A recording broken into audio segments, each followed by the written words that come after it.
시작할게요. 66페이지고 마찰력과 부력이고 오늘 마찰력하고 부력까지 다 나갈 수 있어요. 그래서 참고해 주시고 문제까지 풀고 시험 보고 가시면 되고, 아까 말씀드렸지만 다음 주는 우리가 그냥 개념 정리 한번 하고 그다음에 전반적인 2학기 있는 내용들 한번 시험으로 한번 풀고 마칠게요. 알겠죠? 그래서 1학년 과정은 이제 다음 주로 끝납니다. 66페이지 마찰력 돼 있는데요. 기본적으로 우리가 여기서 마찰력을 할 때는 고체를 생각하시면 돼요. 고체 물체를 생각하시면 되고요. 두 물체의 접촉면에서 물체의 운동을 어떻게 한다? 방해하는. 그러니까 작용하는 힘과 반대 방향으로 힘이 작용하겠죠. 마찰력이라는 거는 작용하는 힘과 반대다라고 생각해 주시면 되고요. 제가 우리 지난주에도 말씀드렸지만 우리가 힘을 다룰 때는 두 가지가 중요한 게 있다고 그랬죠. 방향하고 크기가 중요하다고 그랬지. 그래서 마찬가지로 우리 중력하고 탄성력도 방향과 크기를 따졌지만 마찬가지로 마찰력과 부력도 방향과 크기를 따지는데 방향 어떻게 되겠니? 다 반대 방향이에요. 그죠? 작용하는 힘과 반대 방향입니다. 그래서 방해하는 힘에다가 이제 동그라미 쳐놓고요. 물체가 뭐 미끄러지는 것을 방해하는 힘. 여러분들이 뭐 예를 들면은 미끄럼틀 탔다. 뭐 타진 않겠지만 요즘에는 미끄럼 탔을 때 내려가는 걸 방해하는 힘. 천천히 내려가잖아요. 그치? 이게 다 마찰력 때문에 생기는 거다. 마찰력이라는 거는 물체가 운동하거나 운동하려는 방향과 반대 방향. 거기다가 동그라미 쳐놓고요. 반대 방향. 방향은 반대 방향. 그리고 물체에 힘을 가해도 정지해 있을 때 되는데요. 정지한 물체에 작용한 힘의 방향과 반대 방향으로 이걸 정지 마찰력이라고 하거든요. 우리는 지금 이제 중학교에서는 배우진 않지만 마찰력은 크게 두 가지가 있어요. 정지 마찰력이 있고요. 그리고 운동 마찰력이 있어요. 여기까지 외울 필요는 없고요. 그냥 개념을 위해 설명하는 거니까 제가 이걸 책상을 이렇게 잡아 당겨요. 근데 그냥 살살 당길 때는 안 잡아 당겨지잖아. 그지?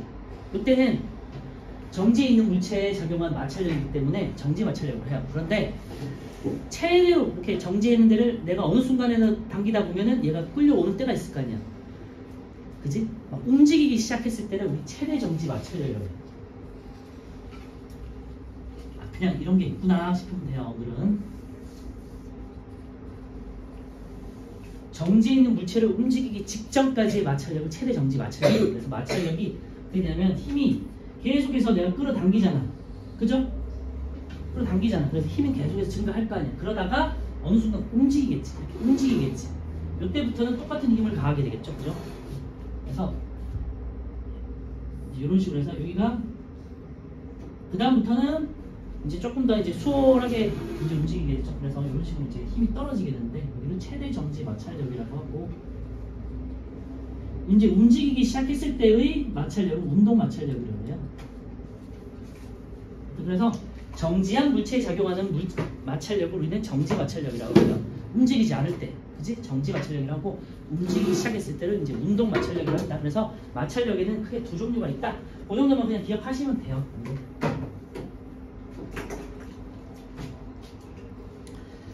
그래서 물체에 힘을 가했는데 정지해 있을 때 힘의 방향과 반대 방향이겠죠. 그래서 반대 방향에 마찬가지로 동그라미 쳐놓고요. 힘의 방향은 반대 방향.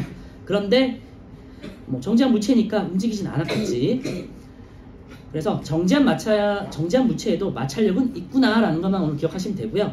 자, 물체가 운동할 때를 봅시다. 물체의 운동 방향과 마찬가지로 반대 방향. 동그라미 쳐놓고요. 크기가 중요한데요. 오늘 이제 나중에 하고, 운동 방향 같은 경우는 이제 움직이기 시작했어요. 내가 잡아당기는 방향으로, 예를 들면 내가 만약 탁자를 이렇게 잡아당겨, 내 쪽으로 잡아당겨. 마찰력은 반대 방향으로 가려고 하겠지, 그치? 네. 그래서 반대 방향. 그 다음에 빗면에서 어떤 물체가 이렇게 내려와요. 경사면에서. 네, 경사가 있는데 어떤 물체가 빗면을 따라서 이렇게 내려와. 물체는 밑으로 내려오잖아요, 그치? 그러니까 운동 방향은 아래쪽이에요. 그런데 마찰력은 어떻게 되죠? 위쪽으로. 얘가 내려오지 못하게 막으려고 하겠지. 그래서 마찰력은 반대로 작용하겠죠. 그런데 만약에 요거는 그냥 빗면에다가 어떤 물체를 가만히 뒀을 때 내려왔을 때 그냥 저절로 내려오는 걸 말하는 거고요. 내가 어떤 물체를 이렇게 밀어 올리고 있어요. 이렇게 경사면을 따라서 올리고 있어요. 그런 마찰력은 어떻게 작용하죠? 아랫방향으로 작용하겠지. 이렇게 반대 방향으로. 그래서 그냥 결론은 마찰력이라는 거는 가해진 힘의 방향과 반대 방향입니다. 알겠죠? 그리고 크기는 당연히 내가 준 크기만큼이 되겠죠. 그래서 왼쪽으로 움직일 때 운동 방향은 뭐 마찰력의 방향은 오른쪽이 된다. 빗면 위에서 정지해 있을 때 내려갈 때는 빗면은 위쪽이 된다. 그 다음에 내가 위쪽으로 밀어 올릴 때는 아랫 방향으로 이제 마찰력이 작용하겠죠. 그건 뭐 당연한 거니까. 그래서 방향이 반대 방향인 것만 잘 기억해 주시고요. 두 번째, 세 번째, 마찰력이 크기에다가 별표 쳐 놓으시고요. 마찰력의 크기는 크게 두 가지의 조건을 따르는데요.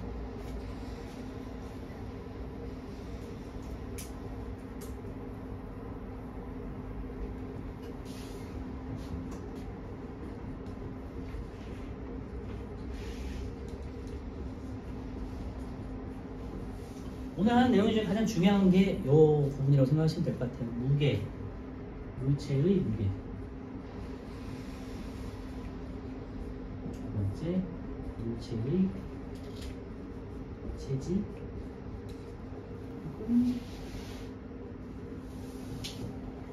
거칠기.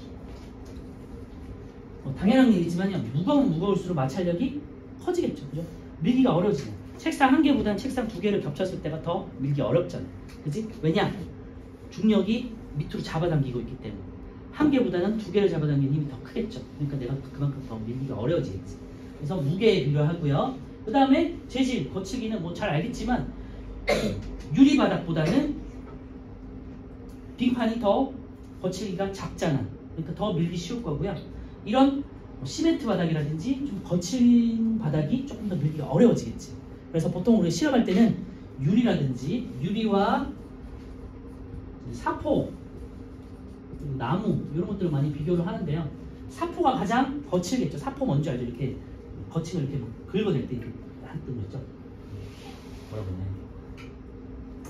이렇게 막 나와 있는 거지. 단어가 생각이 안 나네. 네, 거친 거, 가장 거친 거, 그 다음에 뭐 나무, 그 다음에 유리가 가장 맨들맨들하겠죠. 이런 식으로 해서 물체의 재질 그리고 거칠기가 되겠고요. 우리 사물은 우리가 뭐 우리 수준에서는 보면 우리 눈으로 볼 때는 되게 맨들맨들해 보이는데 요거를요 현미경으로 원자 수준으로 보면요 모든 물체는 다 맨들맨들하지 않아요. 어떻게 올록볼록볼록하게 돼 있거든요. 모든 물체는 이 올록볼록한 정도가 원자가 어떻게 결합되어 있느냐에 따라서 다 다르잖아, 그지?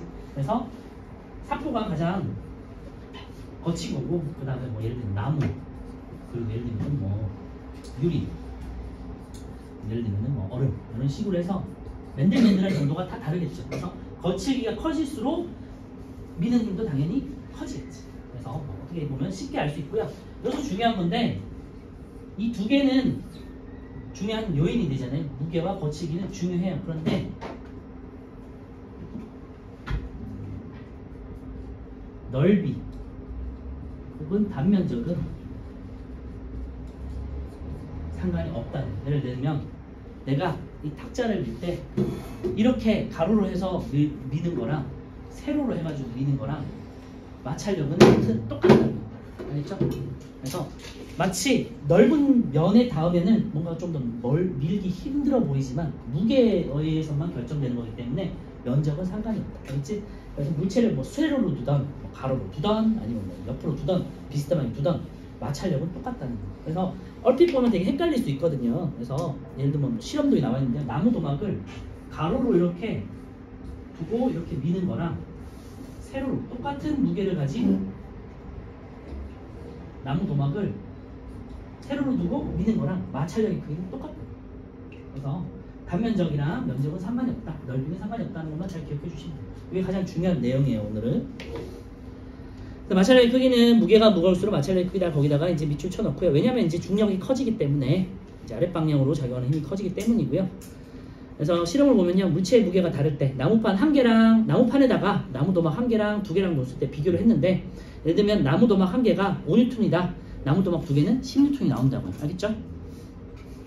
그래서 나무 도막의 무게 가보다 나가 크고 나무 도막이 움직이는 순간을 우리 영수철 저울에 눈금을 쟀더니 나가 더 크더라. 그래서 마찰력의 크기는 가보다 나가 더 크더라. 알겠죠? 뭐 어떻게 보면 상식적인 내용일 수 있잖아요. 직관적으로. 두 번째, 접촉면이 거칠수록 마찰력이 크다. 재질이 중요하다는 거고요. 아크릴판하고 사포를 비교했을 때 아크릴판은 플라스틱 판이잖아요. 그래서 당연히 사포가 덜 미끄러지겠죠. 그래서 결론을 보시면요. 접촉면의 기울기가 거칠기가 큰 사포일수록 마찰력의 크기는 큰데 여기서 우리가 해석은 빗면의 각도를 봐야겠죠. 빗면의 각도가 거칠기가 클수록 더 커진다가 되겠지, 그지? 덜 미끄러질 거니까 각도는 더 커지겠죠. 그래서 그것만 잘 해석할 수 있으면 돼요. 이 실험에서는. 자, 그리고 오른쪽에 아까 제가 말씀드렸지만 이제 접촉면의 넓이라든지 단면적은 상관이 없는데 그게 이제 2번에 있는 실험이 있어요. 가는 똑같은 가와 나가 10N인 나무판을 가지고 잡아당겼어요. 그러니까 똑같은 무게를 가진 나무판을 가지고 잡아당겼어. 가로와 세로로 해서 이제 잡아당긴 둘 다 10N이 나온 거예요. 그죠? 그래서 넓이는 마찰력의 크기와 관계없다는 거 거기다 이제 밑줄 쳐넣고요. 이제 우리가 문제 나왔을 때는 대충 하다 보면은 이제 헷갈릴 수 있거든요. 그래서 조금만 헷갈리지 않아요. 다시 정리하면요. 마찰력의 크기는 무게가 무거울수록 마찰력이 크고 접촉면이 거칠수록 마찰력이 크다. 두 가지만 중요한 요인이 된다 해주시고 오른쪽에 우리 1, 2, 3, 4번 한번 풀어볼게요.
자, 1번 그림에서 각 물체에 작용하는 마찰력의 방향을 잡으라는 건데요.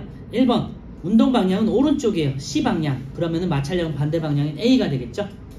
2번 이번에는 밀어요. C 방향으로 똑같이 밀었어. 이번에는 그러면은 반대 방향인 A가 되겠죠. 그래서 1번에 A, 2번에 A, 3번은 이제 운동 방향이 아랫 방향 A 방향이죠. 그러면은 마찰력은 반대 방향인 C로 위로 올리려고 하겠죠. 그래서 1번에 A, A, C. 2번 마찰력이 크게 영향을 주는 건 딱 두 개밖에 없다고요. 무게와 거칠기 혹은 재질. 알겠죠? 그래서 기억하고 리을. 다른 거 속을 필요 없고요. 딱 무게랑 거칠기 혹은 재료. 알겠지? 두 개. 3번 100N인 상자를 20N의 힘으로 끌어당겼더니 상자가 움직이지 않았다. 이때의 마찰력을 정지 마찰력이라고 하고 정지한 상태에서의 마찰력 20N이에요. 알겠죠? 얼핏 보면 우리가 100N을 찾을 수 있겠지만 우리가 힘을 준 건 20N밖에 없는 거잖아. 그래서 힘과 같은 크기인 20N 찾으시면 돼요. 4번 마찰력은 두 물체 사이의 접촉면에서 물체의 운동을 방해하는 반대 방향으로 작용하는 힘이고요. 마찰력은 물체의 무게가 무거울수록 크기 때문에 가와 나 중에서 나무판 가와 나 중에서 가는 한 개, 나무 도막이 나는 두 개잖아요. 그래서 나가 더 크게 작용하겠죠. 4번은 1은 방해하는 2는 크기 때문에 마찰력이 더 큰 것은 나이다 라고 하면 되겠죠. 66페이지 다시 가셔서 마찰력의 이용을 보면요. 마찰력을 이제 크게 하는 이유 종류와 작게 하는 경우 이렇게 나눌 수 있는데요. 잘 한번 생각해 보시면 충분히 찾을 수 있는 내용인데 헷갈릴 수 있으니까 제가 한번 정리해 보고요. 시험에 마찰력을 크게 하는 경우인지 작게 하는 경우인지 이렇게 나와요. 분류해서 크게 하는 경우를 볼게요. 등산화의 바닥을 울퉁불퉁하게 만든다. 그지? 이런 게 있고 여러분들 식기 같은 경우는 운동화 같은 경우도 울퉁불퉁하잖아. 그지? 예를 들면 컨버스화랑 캔버스화 이런 것들은 되게 밑판이 맨들맨들하잖아. 그럼 잘 미끄러질 수 있죠. 그런데 운동화라든지 뭐 예를 들면 농구화 이런 것들은 밑면이 되게 울퉁불퉁하게 돼 있잖아요. 잘 미끄러지지 않게. 특히 농구화 같은 경우가 되게 울퉁불퉁하게 돼 있어요. 그리고 겨울에 신는 뭐 털신 같은 것들은 밑면이 되게 울퉁불퉁하게 돼 있잖아. 미끄러지지 않도록. 그죠? 근데 뭐 여러분들 뭐 실내화라든지 뭐 슬리퍼라든지 아니면은 뭐 캔버스화 이런 것들은 밑에가 되게 맨들맨들하게 돼 있어요. 그래서 마찰력을 크게 하는 경우 등산화, 운동화, 뭐 농구화, 뭐 야구화, 특히 뭐 축구화 이런 게 대표적이고 축구는 특히 미끄러지지 않도록 진 같은 게 박혀 있잖아요. 길쭉하게. 그죠? 마찰력을 크게 하는 경우에요. 두 번째, 계단 끝에 미끄럼 방지 패드라고 해가지고 뭐 지하철역이라든지 여러 건물이라든지 여러분들 학교에 보면요, 계단마다 끝에 계단 끝쪽마다 이렇게 길쭉하게 고무 패드가 있잖아요. 닿았을 때 미끄러지지 않도록 하는 패드가 있어요. 고무 패드. 마찰력을 크게 하는 경우겠죠. 세 번째, 뭐 여러분들 뭐 아직은 뭐 모를 수도 있겠지만 눈 오는 날 아빠가 겨울에 이제 예를 들면 뭐 빙판 길이라든지 뭐 눈 오는 날 어디를 갔다 뭐 산에 놀러 갔다 할 때 체인 같은 거를 겨는 경우가 있거든요. 아직 못 봤을 수도 있어요. 어려가지고. 그런데 이제 아빠도 그런 걸 한다.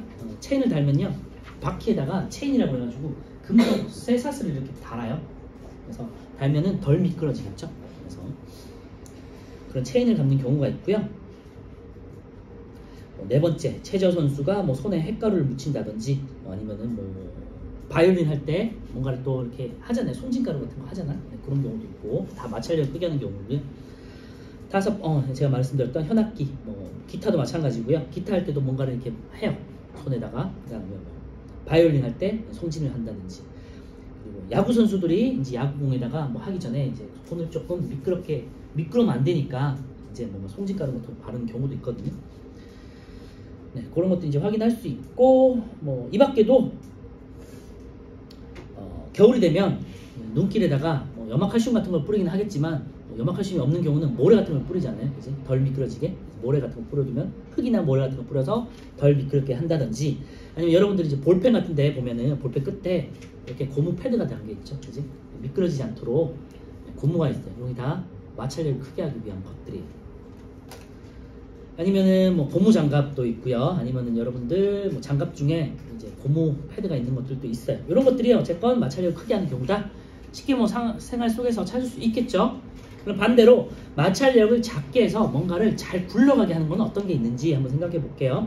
수영장 생각해 보시면 되는데, 수영장에서 미끄럼틀에 물이 계속해서 흐르잖아. 맞죠? 네. 물놀이 가면요. 그래서 수영장 미끄럼틀에 물을 뿌려서 뭐 물놀이를 여러분들 재밌게 할 수 있는 그런 시설들 할 수 있고요. 두 번째 같은 경우 창문을 열고 닫을 때 바퀴를 사용하거나 뭐 기름칠을 한다거나 미끄럽게 한다는 거지. 그리고 세 번째, 아직 잘 모르겠지만 기계나 자전거 보면요, 이게 구슬 같은 게 들어있어요. 그래서 구슬이 들어있어가지고 잘 굴러갈 수 있게 하거든요. 이거를 베어링이라고 해요. 베어링. 이런 용어 정도 한번 기억해 두시고, 오른쪽에 보면요 있어요. 바퀴 접촉면 사이에 굴을 넣어가지고 동그란 구슬 같은 걸 넣어가지고요, 마찰력을 작게 만든 장치. 공장 같은 데서 많이 쓰는 건데 아직 잘 모를 수 있고요. 우리 주변에서는 자전거에도 이제 해부해 보면은 분해해 보면 있긴 있거든요. 근데 분해해 보진 않을 거니까 어차피 그런 게 있구나 싶으면 되고, 네 번째, 뭐 회전축에 베어링을 사용한다. 그 다음에 뭐 이 밖에도요, 여러분들 뭐 배나 뭐 비행기라든지 잠수함 같은 것들 마찰력을 작게 해서 어떻게 하냐면은 유선형으로 만들죠. 유선형으로 해서 공기와의 마찰력을 적게 하는 경우도 있어요.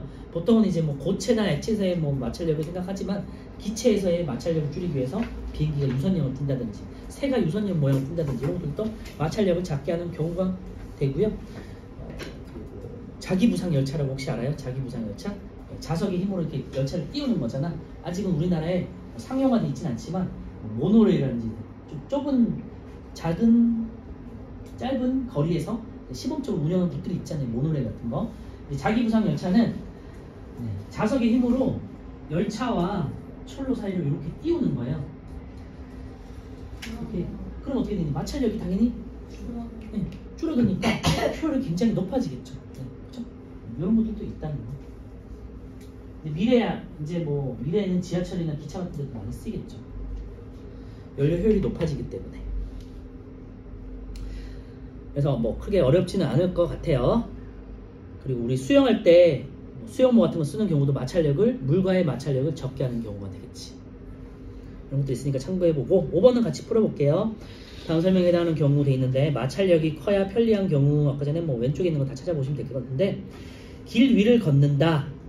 1번부터 볼게요. 스케이트나 스키를 탄다 돼 있는데 이거는 마찰력이 작아야 되겠죠. 마찰력이 작아서 빠르게 하는 경우가 있죠. 특히 뭐 스케이트 같은 경우는요 두 가지로 나눌 수 있는데 피겨 스케이트랑 이것도 기억해 주셔야 되는 게 스케이트는 두 가지가 있어요. 기본적으로 스케이트라는 운동은 마찰력을 적게 해서 빙판을 녹여가지고 빠르게 하는 게 중요한 거잖아요. 근데 두 가지가 있어. 피겨랑 김연아가 했던 피겨랑 그 다음에 스피드가 있죠. 스피드 말 그대로 빨리 가는 게 중요한 거잖아. 그래서 날이 피겨는 약간 스피드는 일자로 돼 있어요. 근데 혹시나 뭐 지금 피겨하는 친구들도 있을 수 있는데 피겨 같은 경우는요 찍고 회전을 돌아야 되잖아요. 그래서 피겨는 스피드가 중요한 게 아니라 뭐 이렇게 뭐 회전이나 움직임이 더 중요한 거잖아. 그래서 피겨는 앞에가 이렇게 올라가 있고 휘어져 있어 이렇게. 그래서 굳이 두 개를 비교한다면 피겨는 마찰력을 조금 더 크게 해서 찍고 턴을 하는 게 중요한 거니까. 그리고 스피드는 그냥 완전히 일자로 돼 있어요. 그래서 여러분들이 또 뭐 겨울에 스케이트 타는 경우는 스피드와 비슷하겠지. 그치? 그리고 스케이트 말고 이제 스키가 있잖아요. 스키 같은 경우는 폭이 이렇게 되게 짧죠. 그치? 그런데 스노보드가 있지. 얘의 특징은 뭐니? 판이 되게 넓잖아. 그래서 두 개를 또 비교해도 스키는 빨리 가는 게 목적이기 때문에 이 판이 되게 얇고 길어요. 그죠? 그런데 스노보드 자체가 뭐랄까 묘기라든지 뭔가 조금 턴이라든지 이런 걸 좀 하기 위한 거잖아요. 그래서 낙엽 쓰듯이 이렇게 내려가는 거잖아. 그래서 판이 되게 넓어서 마찰력을 크게 한 경우도 있다라는 것만 기억해 주시면 돼요. 근데 이거는 좀 디테일하게 나눌 때 얘기고 기본적으로는 스케이트나 스키는 마찰력을 적게 하는 경우다 라는 것도 되겠죠. 길 위를 걷는다. 우리가 길을 걸을 수 있는 것은 마찰력이 크기 때문이에요. 마찰력이 만약에 부족하다, 적다고 생각해보면 계속해서 미끄러져. 근데 일반적인 그래서 우리가 걸을 수 있는 이유는 마찰력이 크기 때문에 이렇게 걸을 수 있는 거겠죠. 그래서 니은은 마찰력이 커야 편한 경우가 되겠고요. 바이올린을 켠다는 거는 이렇게 미끄러지면 활을 켤 때 미끄러지면 소리가 덜 나겠지. 그래서 잘 날 수 있도록 이렇게 뭐 송진가를 하잖아요. 그죠? 그래서 마찰력을 키워야겠죠. 디귿은. 그리고 창문을 여는 거는 마찰력이 커지면은 이렇게 잘 안 열릴 거 아니야. 끽끽대고 잘 안 열릴 거 아니야. 그러니까 잘 열리게 하면 마찰력이 작아야겠죠. 그래서 조금 이제 옛날 집 같은 경우는 이 창문에 구조 같은 게 없는데 휠 같은 게 없는데 최근 집들은 다 창문을 한번 보시면요 바퀴 같은 게 다 있어요. 창문에. 그래서 바퀴 같은 게 들어있거든요. 마찰력을 적게 하려고. 그리고 미음 등산할 때는 뭐 미끄러지면 안 되니까 당연히 높은 곳을 올라가는데 미끄러지면 안 되잖아요. 그러니까 마찰력이 커야겠죠. 그래서 등산화가 대표적인 거 말씀드렸었고요. 그리고 겨울산을 등반할 때는 우리 또 등산화에다가 아이젠이라고 그래가지고 여러분들 집에 가서 한번 찾아보시면 아이젠이라고 그래가지고 바닥에다가 등산화나 운동화 밑에다가 철심 같은 거를 이렇게 체인 형식으로 이렇게 감는 게 있어요. 겨울산을 할 때 아이젠이라는 것도 쓰거든요. 그게 이제 철심을 박는 건데 그런 게 있구나. 마찰력을 크게 하는 경우가 있고 그 다음에 비읍 미끄럼틀 탈 때는 마찰력이 작아야겠죠. 마찰력이 크면 화상 입어요. 시읒 투수가 야구공을 던질 때는 뭐 남학생들은 잘 알겠지만 공을 잘 이제 미끄러지면 안 되잖아요. 공에서 손에서 미끄러져 나가면 안 되고 회전을 잘 줘야 되잖아. 그지? 끈적끈적하게 돌릴 수 있어야 되기 때문에 마찰력이 커야겠지. 그래서 변화구가 잘 들어가겠고 놀이공원에 바이킹이 움직인다 되는데요. 바이킹은 마찰력이 작아서 이렇게 왔다 갔다 할 수 있게, 그죠? 마찰력이 작아야 조금 더 빠르게 왔다 갔다 할 수 있죠. 바이킹 타봤나요? 바이킹 못 타지 않니, 니는? 탈 수 있니? 초등학생 탈 수 있나? 탈 수 있어? 탔어? 그렇구나. 벌써 탈 수 있구나. 바이킹은 특징은 뭐 가운데에 타는 것보다는 제일 끝쪽에 타는 게 더 무섭다는 거, 그죠? 왜냐면 이제 높이 차가 생기고 그 다음에 이제 들썩들썩 하기 때문에 조금 더 무서우니까 뒤에서 타세요. 자, 이제 부력은 이따가 쉬었다가 할 거고요. 그 전에 70페이지하고 71페이지 먼저 풀을 건데요. 방금 했던 마찰력의 크기 비교에 대한 실험이야. 실험 문제 한번 볼게요. 마찰력에서 크게 중요한 두 가지 요인, 무게와 거칠기라고 있었고요. 이거에 대한 실험이에요. 첫 번째 이제 사포와 나무를 비교한 거고요.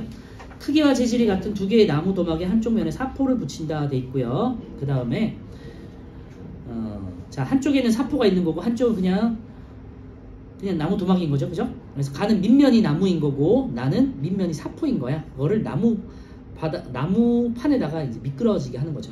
그래서 가와 나를 비교했더니 가가 나보다 조금 더 빨리 떨어지더라 라는 거죠. 그거에 대한 실험이고, 나무판 한쪽을 천천히 들어 올리면서 두 나무 도막이 미끄러지기 시작할 때 빗면의 기울기를 비교했다. 빗면이 가는 기울기가 적고 나는 기울기가 크겠지. 나는 사포니까. 그거에 대한 이제 결과 해석을 보시면요. 미끄러지는 순간에 기울기를 비교했더니 가보단 나가 크더라. 왜? 사포 표면이 나무 도막 표면보다 거치니까. 접촉면이 거칠수록 나무 도막이 미끄러지는 순간에 기울기가 커지더라. 뭐 그죠?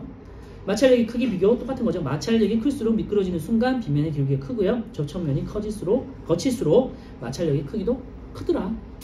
네, 방금 했던 내용이고요. 정리 보시면 접촉면 사이의 마찰력이 클수록 미끄러지는 순간 빗면의 기울기가 크고요.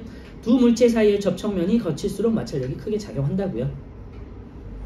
그리고 밑에 있는 실험은 이제 아크릴, 비눗물, 사포를 해가지고 거칠기를 가지고 비교한 거예요. 당연한 얘기지만 비눗물이 가장 거칠기가 적겠죠.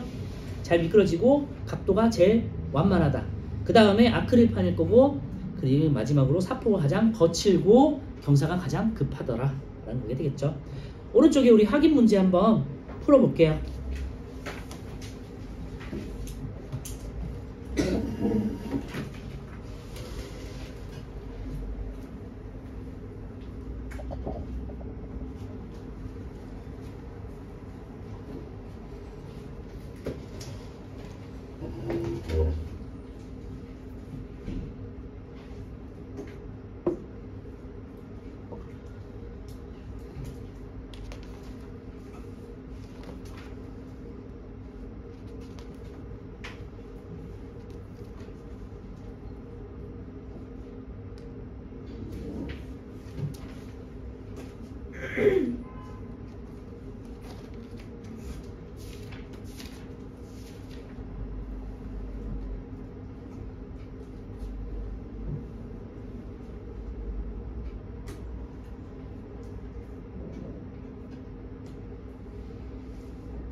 마찰력을 정리하면 마찰력의 방향은 힘의 방향과 반대 방향이고, 그 다음에 마찰력의 크기에 대해서는 물체의 무게와 가 중요하고, 그 다음에 물체의 거칠력은 재료가 중요하다는 거고요. 넓이 닮는 것과는 상관이 없다.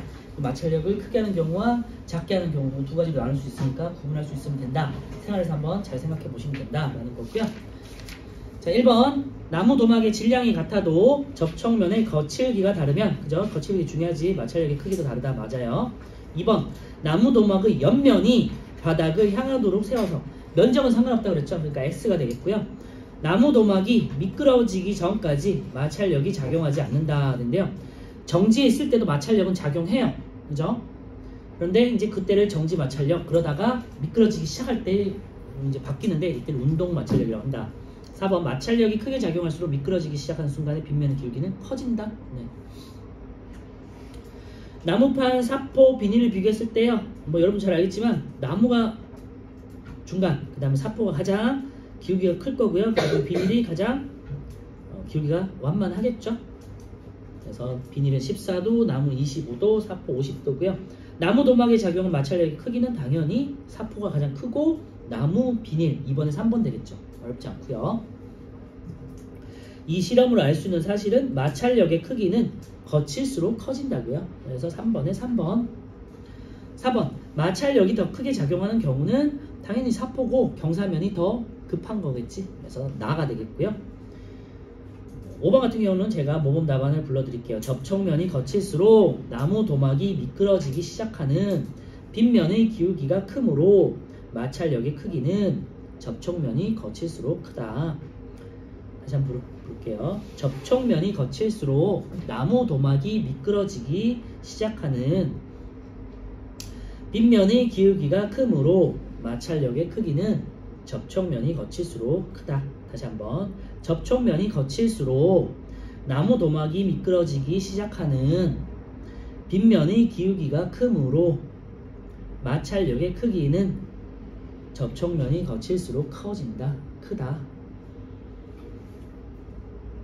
자, 6번에 무게가 같고 바닥의 재질이 다른 신발이 있는데요. 가는 운동화, 나는 샌들 혹은 슬리퍼, 그리고 다는 축구화네요. 그러니까 축구화가 여러분 잘 알겠지만 가장 거칠기가 크죠.